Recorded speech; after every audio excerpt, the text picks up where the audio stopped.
எல்லாருக்கும் வணக்கங்க. இது பாருங்கள், இந்த கொத்தரஞ்செடி எப்படி காய்ச்சிருக்கு. ஒரு 2 ஜான் தாங்க இருக்கும். என் விரல் வச்சு அளந்து கட்டுறேன் பாருங்க. ஆனால் காய் இப்படி பிடிச்சிருக்கு.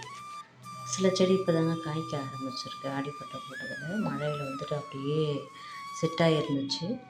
இப்போ மழைலாம் நின்னதுக்கப்புறம் இப்போ வந்துட்டு 2-3 நாளாக மழை விட்டுருக்கு. எப்படி காய் பிடிச்சிருக்கு பாருங்கள். சூப்பராக பத்தையாக பிடிச்சிருக்கு. அதுவும் காய் பார்த்திங்கன்னா குட்டி செடியாக இருக்குது. நீட்டாக இருக்குதுங்க. காய் பார்க்க ரொம்ப சந்தோஷமாக தான் இருக்குது. இந்த மாதிரி நமக்கு ஒரு 4 செடி இருந்தாலே காய் வந்துட்டு ஒரு வீட்டுக்கு சமையலுக்கு போதும், பொரியலுக்கோ சமையலுக்கோ போதுங்க. அந்த அளவுக்கு வந்துட்டு ஒவ்வொரு செடியும் பார்த்திங்கன்னா நல்லா காய்க்குதுங்க. அது இது மாதிரி காய்ச்சா நமக்கு சந்தோஷம் தானே. நல்ல ஒரே செடியில் எவ்வளோ காய் பறிக்கிறோம் பாருங்கள். உங்களுக்கு தெரியுது இல்லைங்களா? இன்னும் செடியை மாற்றலை. அந்த அளவுக்கு காய் வந்துட்டு இவ்வளோ செடி காய்ச்சிருக்கு. ஏன்னா இப்போ புது செடின்றதால இதில் நான் காய் 1-2 கூட பறிக்காமல் அப்படியே வச்சுருந்தேன். சரி, எவ்வளோ காய் இதில் வந்து பறிக்க முடியுன்றதுக்காக அந்த அளவுக்கு காய் அப்படியே விட்டு வச்சுருந்தேன். பார்த்திங்கன்னா அவ்வளோ காய்க்குது செடியில் காய்ச்சிருக்குது.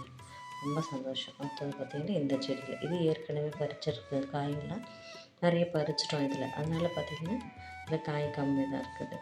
ஏன்னா ஒவ்வொரு செடியும் புது செடி, ஒவ்வொரு செடி பழைய செடிக்கு பாருங்கள். இந்த அடியில் அதுக்கு விதைக்கும் பார்த்திங்கன்னா ஒரு சில செடியில் வந்து காய் நல்லா போஷாக்காக இருக்கிற காய் வந்துட்டு விதைக்கும் விட்டு வச்சுருக்காங்க.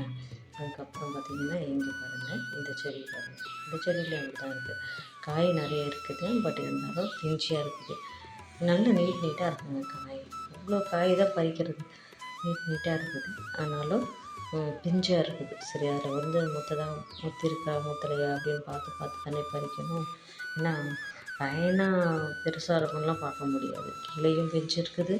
அதுக்கப்புறம் பார்த்திங்கன்னா மேலே முத்தல் காய் இருக்குது. அப்படிலாம் வந்துட்டு மாற்றி தான் காய வச்சிட்ருக்கு. அதுக்கப்புறம் பார்த்திங்கன்னா சூப்பராக 2 கத்திரிக்காய் இருக்குது. நல்லா ஃப்ரெஷ்ஷாக நல்லா புசுன்னு இருக்குது. தண்ணி வேறு தெளிச்சது. எப்படி இருக்குதுன்னு பாருங்கள். நல்லா எல்லாமே பார்க்குறதுக்கும் செம்மையாக இருக்குது இல்லைங்களா?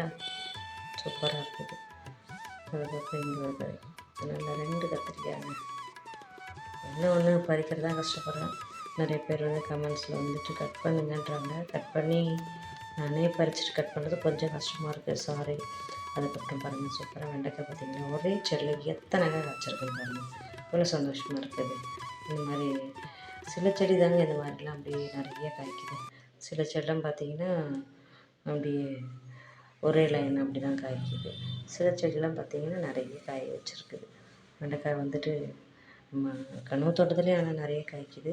பட் இருந்தாலும் அவசரத்துக்கு பார்த்திங்கன்னா நம்ம மாடி தோட்டம் தானே நமக்கு யூஸ் ஆகுது. அதனால் இந்த பாருங்கள், இங்கே பாருங்கள் வெண்டைக்காய் சூப்பராக இருக்கு பாருங்கள். இது நல்லா சிகப்பு வெண்டை. இது ஆனால் அப்படியே விட்டுருவேன். விதைக்கு வேணும் இல்லைங்களா? ஜனவரி பட்டம் அப்புறம் ஃப்ரெண்ட்ஸுங்களுக்கும் வேணும். இன்றைக்கி நான் அறுவடை பண்ணேன் வெண்டைக்காய், கத்திரிக்காய், கொத்தவரங்காய். சூப்பராக இருக்கா? இந்த மாதிரி ஃப்ரெஷ்ஷாக காய் பறித்து சாப்பிட்ணும். நீங்களும் ஒரு 4 செடி போட்டு வைங்க. சந்தோஷமாக இருக்கும். பிடிச்சா லைக் பண்ணுங்கள், ஷேர் பண்ணுங்கள், மறக்காமல் சப்ஸ்கிரைப் பண்ணுங்கள். நம்ம சேனலை சப்போர்ட் பண்ணுங்கள்.